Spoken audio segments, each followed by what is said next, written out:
Mas pinaikli na ang monitoring cycle ng mga Maritime Higher Education Institutions or MHEI matapos opisyal na ipinatupad ng Maritime Industry Authority o MARINA ang 2-year monitoring cycle bilang bahagi ng pagpapatupad ng Republic Act 12021 o mas kilala bilang Magna Carta for Filipino Seafarers.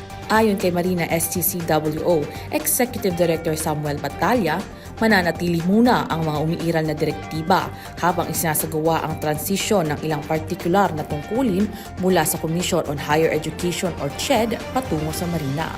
Dagdag pa niya, patuloy na makikipagtulungan ang CHED sa Marina sa monitoring upang matiyak na nasusunod ang kalidad at pamantayan ng academic maritime training.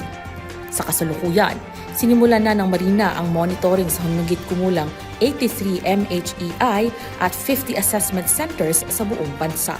Samantala, iginiit ni Marina Administrator Sonia Malaluan na malaking hakbang ang pagpapaikli ng monitoring cycle mula sa dating 3 taon na ngayon ay 2 taon na lamang. Ayon sa kanya, layunin ng ahensya na mas mapadalas ang pagsusuri sa mga paaralan upang mas mapahusay ang kalidad ng maritime education at sa hinaharap ay target pa itong gawing 1-year monitoring cycle. We've been implementing a 3-year cycle. So now we are moving to a 2-year cycle. And then eventually it should be even more frequent, a 1-year cycle on that particular issue. Our aim is for all students who enroll in the first year with their aim of having their diploma will get their diploma by the end of the 4 years.